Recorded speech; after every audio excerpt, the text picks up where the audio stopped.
Eso.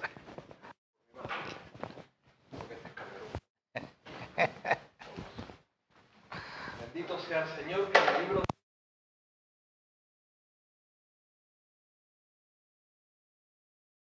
de las personas hoy en día también, igual que el Señor en el libro del Éxodo denominado Salida, el Señor también quiere que las personas que están esclavizadas por el pecado en este mundo, en esta tierra o en el diablo, que el Señor los reprenda, puedan ser liberadas.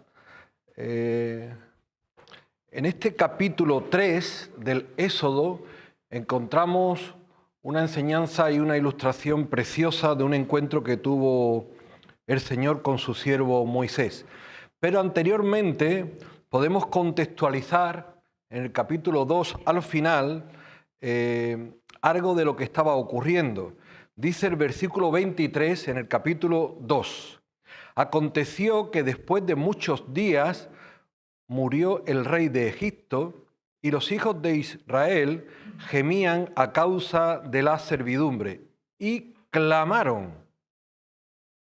Y subió a Dios el clamor de ellos con motivo de su servidumbre. Y oyó Dios el gemido de ellos y se acordó de su pacto con Abraham, Isaac y Jacob, y miró Dios a los hijos de Israel y los reconoció Dios. Explicar que la nación de Israel estaba esclavizada no en su país, sino estaba esclavizada en otro país que se llama Egipto. Y allí llevaban esclavizados ya muchos años, pero hasta hoy no clamaron a Dios. Digo hoy porque si estudiáramos el capítulo 1 y el capítulo 2 ya llevaban más de 100 años esclavizados. Y eran el pueblo de Dios. Desde el minuto 1 le podía haber pedido ayuda a Dios, pero la gente que no confía en Dios piensa que Dios es un mito, una ideología, una religión. Y Dios es real. Y Dios está al alcance de una oración. En este momento Israel clamó y Dios lo oyó. Y Dios puso en marcha un plan. Un plan que nosotros la semana pasada vimos, para los que estén escuchando de nuevo, comentar que Dios ya tenía preparado el plan desde hace 80 años. 80 años. ¿Recordáis quién era el plan de Dios para salvar a Israel de la esclavitud de Egipto? Moisés. Hace 80 años, Jocabed había concebido un bebé. El plan de Dios está predeterminado desde antes de la fundación del mundo. Como dirían Esther Tuitiño y Mari Carmen, siempre vienen al consejo predeterminado de Dios. Pero es que Dios sabe las cosas de antemano. Lo que no es responsable es de tu decisión. Cada uno decide y es libre delante de Dios de lo que va a hacer con su vida. El pueblo de Dios clamó y entonces Dios activó el tiempo de la salvación para Israel. Igual que ahora, hace 2023 años, activó el tiempo de Dios cuando vimos las fechas de Navidad, llegado el cumplimiento del tiempo, Dios envió a su Hijo para ser nuestro Salvador. Nuestro Señor Jesucristo es el Salvador de los cristianos hoy en día, paradigmáticamente como lo fue Moisés de Israel para sacarlo de Egipto. Entonces, ¿dónde estaba Moisés? Pregunto, por si alguien lo recuerda. Ahora.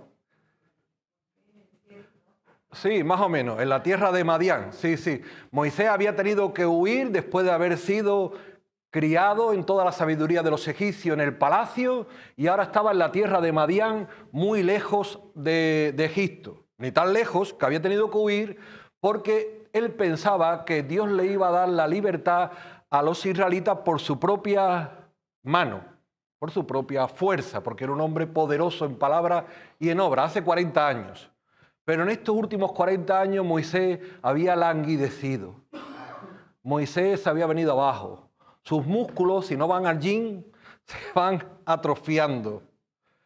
Pero su interior fue creciendo. Antes era un hombre impetuoso. Después de 40 años pastoreando las ovejas de su suegro, dice que era el hombre más manso del mundo. Antes veía a una persona pegando a otra y de seguida le pegaba, y bueno, le pegaba que lo mató. Y los otros que estaban en el pozo discutiendo también se enfrentó por salvar a las mujeres de Jetro. Ahora respondía un bien cuando le trataban mal. Ahora estaba dispuesto para ejecutar el plan de Dios. Dios no se equivoca con nadie. Dios tiene un plan en el palacio y Dios tiene un plan en la naturaleza. Dios es el buen alfarero. Dios tiene un plan en las buenas y tiene un plan en las duras. A veces parece que cuando nos va bien Dios está obrando. Y efectivamente, cuando nos va bien Dios está obrando. Cuando nos va mal, Dios también está obrando. Moisés se sostuvo como viendo al invisible. Y Dios es el buen alfarero siempre. Siempre. En las buenas y en las duras.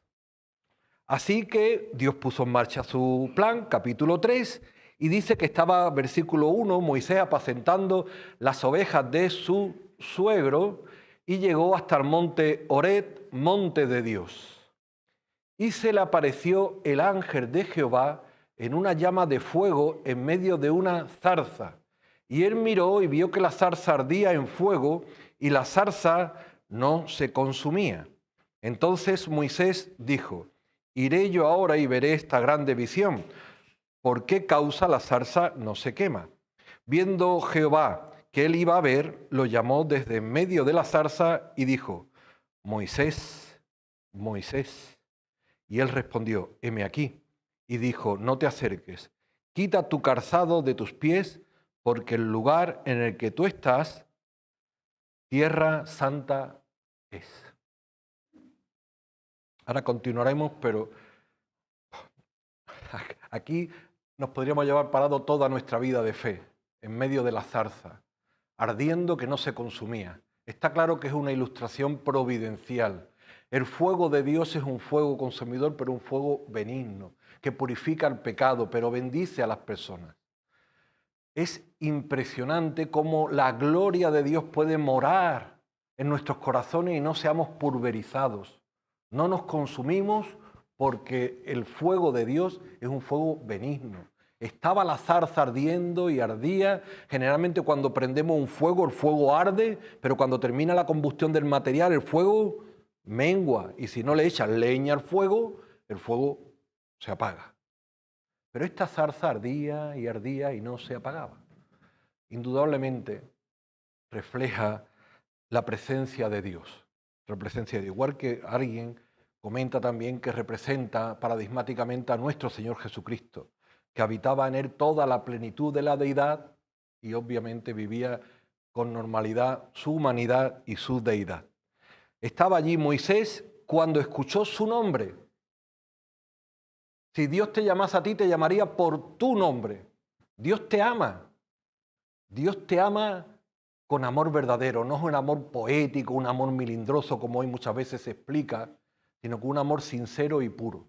Llamó a Moisés por su nombre, igual que nos llamaría a nosotros, porque Él conoce aún todas las cosas de nuestro corazón, las conoce.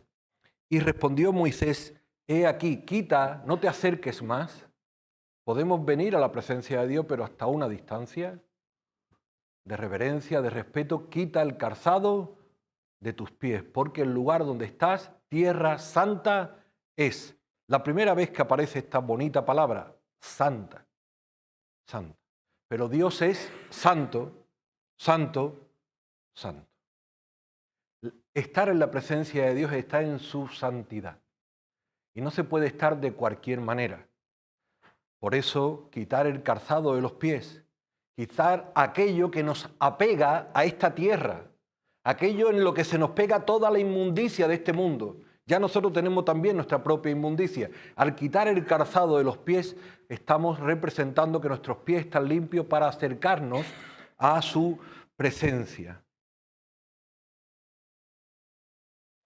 Tiene al menos dos lecciones prácticas para nosotros. Una es el término eclesia, que es apartado.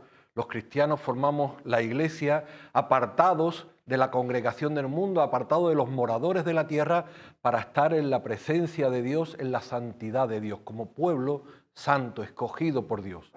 Pero también tiene una enseñanza para nosotros cuando venimos al culto o cuando estamos en nuestro lugar secreto. Obviamente no podemos estar mirando el móvil y viendo las noticias del Marca, porque no estamos en un instituto o no estamos en un club social. Estamos en la presencia de Dios. Y todo lo que nos une a este mundo tiene que ser quitado. Es verdad que a veces nuestra propia mente, no hay que ver un móvil, sino nuestra propia mente está aquí, dice, ¡uf! A ver la chapa que va a dar este. Y uno se va por ahí, por los cerros de Úbeda. Pues no. Estamos aquí en la presencia de Dios, no delante de este, sino de Dios. Y delante de Dios estamos para reverenciar su nombre, para adorarle, para escuchar y oír su santa palabra. Y de hecho, a veces estamos en casa, y eso es un fallo que algunos hemos tenido, que también vamos mejorando, que abrimos la palabra y bueno, como uno está acostumbrado a estudiar matemáticas naturales viendo la tele o cualquier otra cosa, pues lo hace igual. Bueno, pues voy a abrir la palabra, 3-1, vale. Gol, no. O estamos con la palabra cerrada o estamos con la palabra abierta. Pero Dios se divide, o estás con Él o no estás con Él. Exclusividad. El matrimonio es exclusivo. La presencia de Dios es exclusiva. Dedicarnos a Él exclusivamente. Yo soy el Dios de tu Padre. Dios se presenta como Dios personal. Dios de Abraham, Dios de Isaac y Dios de Jacob. Entonces Moisés cubrió el rostro porque tuvo miedo de mirar a Dios. Dios se presenta como el Dios del pacto del Antiguo Testamento, bueno, de lo que había del Antiguo Testamento, que era el Génesis. Dios había tenido un pacto con Abraham, con Isaac y con Jacob, y se lo presenta a Moisés porque era del Dios que él, sus padres, Amram, le había explicado. Y lo tenía allí cara a cara, viéndole invisible. Entonces Moisés, por temor de Dios, cubrió su rostro. Fíjense luego, a partir del 7, lo que el Señor le relata a su siervo. Dijo luego Jehová, bien he visto la aflicción de mi pueblo que está en Egipto. Por favor, notar los verbos de las acciones de Dios. Dios es Dios. Dios no es un Dios extraño para nosotros que le conocemos, pero para alguna persona que lo pueda oír, Dios le podemos entender muy bien, porque Dios nos ha hecho a nosotros a su imagen y semejanza. Nosotros somos quien mejor le puede entender, porque Dios hace lo que nosotros hemos aprendido a hacer porque somos su imagen. ¿Qué es el primer verbo? Cuando una persona hace algo se describe en la palabra, en el lenguaje, con acciones, con verbos. El primer verbo que nos encontramos es que Dios ha visto la aflicción de su pueblo y he oído su clamor a causa de sus exactores, pues he conocido sus angustias y he descendido para librarlos de la mano de los egipcios y sacarlos a aquella tierra buena y ancha, una tierra que fluye leche y miel. 9. El clamor, pues, de los hijos de Israel ha venido delante de mí y también he visto la opresión con que los egipcios lo oprimen. 3 versículos. ¿Cuántas acciones personales hace Dios? 5. He visto, he oído, he descendido, he conocido, he visto la opresión, conozco tus angustias. Para Dios, los sufrimientos del pueblo, tus problemas, para Dios no le pasa de largo. Yo sé que nos acostumbramos a ver muchas películas y muchas mitologías de series en las que los dioses son, bueno, lo más grande, o las diosas, como le quieran pintar, que ni sufren ni padecen. Es más, todo le va súper bien, por eso son mitos. Dios se compadece en toda angustia que tú estés padeciendo. Él sufre en toda angustia del pueblo. Él fue angustiado. Él las conoce. Y no se queda en su trono de gloria. ¿Qué es lo que dice? He descendido. Igual que años después dijo, he descendido. Pero ya descendió no para enviar a otros, sino Dios mismo descendió para entregarse Él en la cruz del Calvario en propiciación por nuestros pecados. Ahora Él había descendido para enviar a su siervo Moisés. Por eso le dice en el versículo 10, ven, por tanto, ahora y te enviaré a Faraón para que saques de Egipto a mi pueblo, los hijos de Israel. Está claro el plan de Dios. ¿Estás aquí? Ven, que te enviaré a Egipto para liberar a mi pueblo Israel de la mano del Faraón. ¿Qué dice ahora Moisés? Antes de leerlo, claro. Bien. Era el mejor que podías escoger. Y para eso me habías estado preparando. Para, poderoso en palabra, poderoso en obra. Eso es hace 40 años. Ahora Moisés le dice, ¿quién soy yo? ¿Quién soy yo? Quizá él pensara, hace 40 años sí era como Onesíforo. Hace 40 años sí era útil. Ahora soy un inútil. Hace 40 años levantaba el púlpito con las dos manos, sacaba agua del pozo en un momento. Ahora no tengo músculo para levantar el púlpito. Hace 40 años me eras inútil. Porque no es con tu fuerza, o como dice otro versículo, no es con espada ni con ejército, sino por el Espíritu de Dios. Pudiera decirle Dios a Moisés, si yo quisiera, no enviaría 10 millares de ángeles y sacaban a los israelitas de allí en un segundo. Pero el plan de Dios era este, para que Moisés, en su inutilidad, en su incapacidad, fuese para que todos creyesen que detrás de Dios estaba, detrás de Moisés estaba el Dios invisible, que iba a hacer grandes señales y proezas delante del faraón para que el nombre de Dios fuese proclamado por todos los países de la tierra, como así ocurrió, y así le llegó a Rahab, quien está estudiando las noticias de estos hechos que habían ocurrido, y a toda la gente le llegó. De hecho, Dios le dice, cuando Moisés dice, ¿quién soy yo? Y le dice el versículo 12 el Señor, ve, porque yo estaré contigo. Y esto te será por señal que yo te he enviado cuando hayas sacado de Egipto a este pueblo y serviréis a Dios en este mismo monte. Cuando os saque, vendréis a este monte Sinaí y aquí me serviréis. Tu poder no eres tú, Moisés. No es tu palabra como era antes. No es tu fuerza como era antes. Tu poder es que yo estoy contigo. Como estuve, podía haberle dicho con tu padre Jacob. ¿Te acuerdas cuando Jacob enseñaba a José y a Benjamín? Hijo, yo antes era un desastre, pero un día tuve un encuentro con el Señor y Él está conmigo y me prometió que siempre va a estar con nosotros. Y Benjamín y José lo aprendieron. Y José estuvo lejos de su familia, pero sabía que no estaba lejos de Dios porque Dios estaba con José. Y Dios estaba con Moisés, tanto en Egipto como en el desierto, como Dios está con nosotros en cualquier lugar donde estamos. Dios está a nuestro alrededor, a un paso de una oración. Repasamos.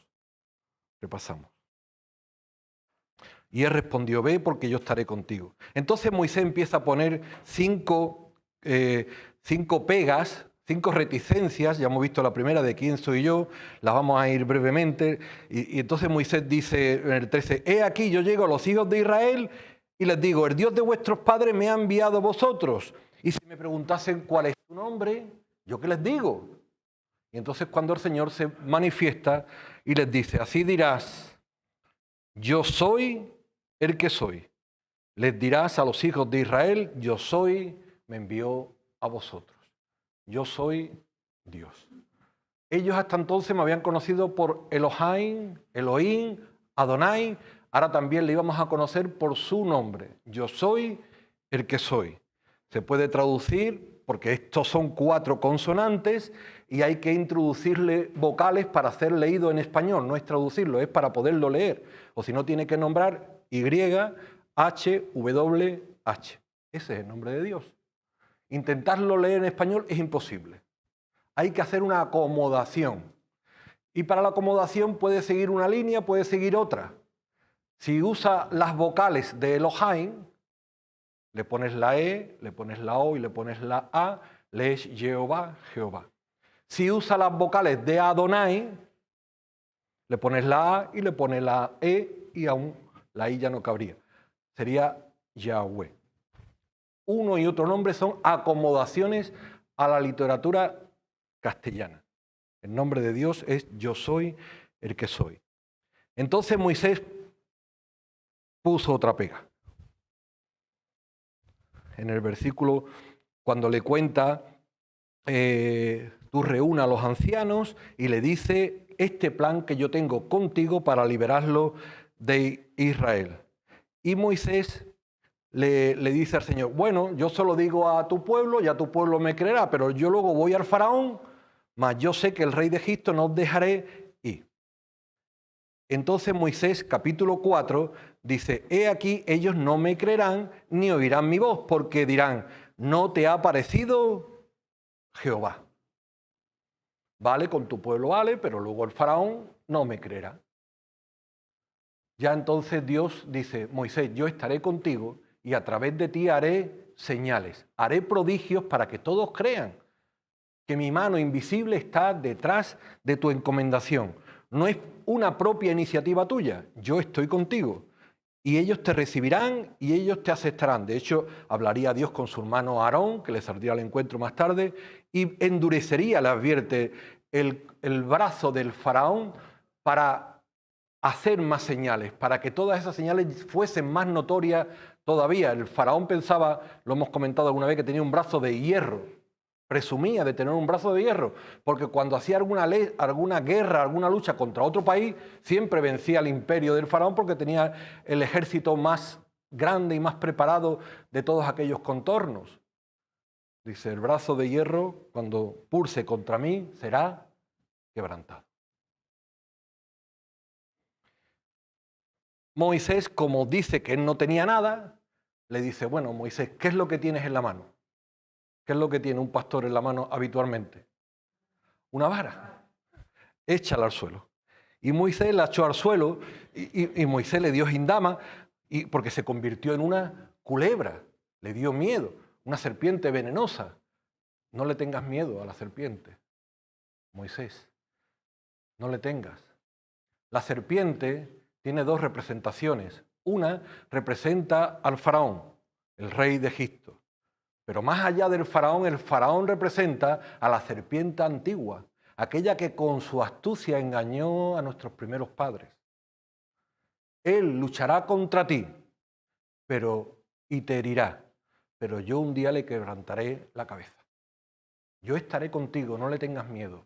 Él es más fuerte que tú, pero yo estaré contigo y tú le derrotarás. Igual que un día el Señor Jesucristo le derrotó en la cruz del Calvario, donde por cierto frecuentemente ponemos las manos, que fueron horadadas, ¿verdad? Pero pocas veces ponemos los pies. Ponemos los pies. No, tienes que salir y ponerte los pies, pero fueron horadados las manos y fueron horadados los pies. Una toalla, por favor, ¿no? Una toalla, por favor, para relacionarnos con los hermanos. Una toalla, por favor, con los enemigos, con los que nos hacen daño. Una vida fue a entregar el Señor y horadó sus propias manos y sus propios pies para que nosotros tengamos pies puros con los que podernos acercar al Señor y estar delante de su presencia. Aún no te creerán, decía en sus reticencias Moisés, dice, mete la mano en tu seno. Y cuando metió la mano en su seno, volvió a asustarse porque sacó la mano leprosa como la nieve. Y sabéis, si no lo sabéis lo explicamos, la lepra es una enfermedad del Antiguo Testamento incurable, paradigmática del pecado, que era imposible de curar. La consecuencia directa de la lepra era la muerte.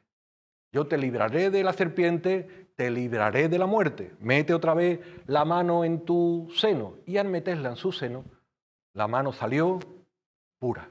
Dice, si aún no creen a esta primera señal y a esta segunda señal, cogerás el agua del río, la verterás en tierra y se convertirá en sangre. Y aparece la sangre. Sin derramamiento de sangre no hay remisión de pecados. Iba a aparecer sangre. Sangre ilustrativa del río Nilo, de los ríos de Egipto, pero también iba a aparecer sangre al final en la Pascua. Como surgió sangre cuando Moisés le dijo a su esposa que fueran para Egipto, Séfora, y yendo camino de Egipto, llama mucho la atención que bajó Dios enojado a la posada donde estaban a matar a Moisés después de esta encomendación. Séfora, percatándose de la situación, sabía el enojo que tenía Dios porque era. Moisés y Séfora tenían ¿cuántos hijos? 2. Gersón, que significa forastero, soy en la tierra. Él era forastero en Madián, Séfora no, era de allí. Eso nos viene a enseñar lo que venimos compartiendo desde Abraham, que extranjeros y peregrinos somos en la tierra. Nuestra patria celestial está en la gloria, está en el cielo. Tuvo otro hijo, Eliezer. Dios es mi ayuda. En cualquier lugar donde esté, Dios es mi ayuda. Por mi propia fuerza creo que puedo, pero a fin de cuentas habrá otro más fuerte que yo. Y la circunstancia de la vida nos enseña que no somos nada ni nadie lejos de Dios. Pero Dios tenía un pacto de sangre con su pueblo. El pacto era la circuncisión, desde el primer momento con Abraham. Y Moisés no había circuncidado a sus hijos. Y Séfora, cuando un hombre no hace lo que debe, qué bueno es tener una ayuda idónea que hizo lo que debía haber hecho Moisés. Cogió un pedernal aquella misma noche afilado y circuncidó a sus 2 hijos. Y la ira de Dios se apartó de Moisés. Entonces dijo Séfora, esposo de sangre me es este. Esposo de sangre. Nosotros estamos llamados a ser la esposa del Cordero. Una esposa de sangre. ¿Por qué no nos ha comprado con un precio cualquiera? Nos ha comprado con su sangre real, derramada hasta la última gota en la cruz del Calvario para pagar el enorme castigo de nuestros pecados que nos condenaban y nos separaba de Dios. Bendito sea el Señor. Así fue como al final del capítulo 4, Dios insiste por 5ª vez con Moisés. Moisés, ya estoy enojado de tanta reticencia. Ve al faraón. No hice yo la boca, antes Moisés era poderoso en palabras y ahora dice que ni hablaba. Estaré con tus labios, estaré con tu hermano que hablará por ti, tú solamente lleva la vara. Y le dirás al faraón, capítulo 4, versículo 22. Jehová ha dicho así, Israel es mi hijo, mi primogénito. Ya te he dicho que dejes ir a mi hijo para que me sirva, mas no has querido dejarlo ir. He aquí yo voy a matar a tu hijo, tu primogénito. Lo que Moisés tenía que declararle al faraón era muy clarito. Igual que el mensaje del Evangelio es muy clarito. A veces uno puede escuchar muchas expresiones religiosas que llegan a la confusión. Pero vamos a ir con la primera. ¿Qué le tenía que decir Moisés al faraón? Mira, faraón, Dios dice que Israel es como su hijo, su primogénito. ¿Qué padre, cuando su hijo está en peligro, no desciende a librarlo, a rescatarlo? Deja ir a su pueblo, deja ir a su hijo. Y te irá bien a ti y le irá bien a su pueblo, que se irá a la tierra prometida a adorar a Dios. Pero como no dejes ir a su pueblo, a su hijo, Dios mismo herirá de muerte a tu primogénito. Dios no quería hacerle daño al faraón, Dios no quería hacerle daño a Egipto. Pero sí quería liberar a su pueblo. Finalmente, después de 1, 2, 3 y 10 plagas, llegó el pacto de la Pascua. Y ocurrió que llegó la anunciada desde el principio muerte de los primogénitos de Egipto. Y entonces sí fueron liberados. Igual que desde el principio está anunciada la muerte del primogénito de Dios. Porque de tal manera amó Dios al mundo que ha dado a su Hijo unigénito para que todo aquel que en él cree no se pierda, mas tenga vida eterna. Ese es el plan claro de Dios. Los israelitas estaban esclavizados, el faraón tenía que soltarlos. Nosotros estamos, o las personas que están perdidas, lejos de Dios, que aún no son cristianas, están perdidas, esclavizadas en el pecado. Quizás no se hayan dado ni cuenta, pero Dios en su santa palabra hoy le está advirtiendo. Tienes una oportunidad al alcance de una oración de aceptar la salvación que Cristo Jesús, en su pura gracia, te está ofreciendo. Tú tienes la oportunidad de aceptarla o no aceptarla. Igual que el faraón tuvo la oportunidad de aceptar lo que Dios le propuso o no le propuso. Esa es la libertad que aún el Señor sigue extendiendo. Pero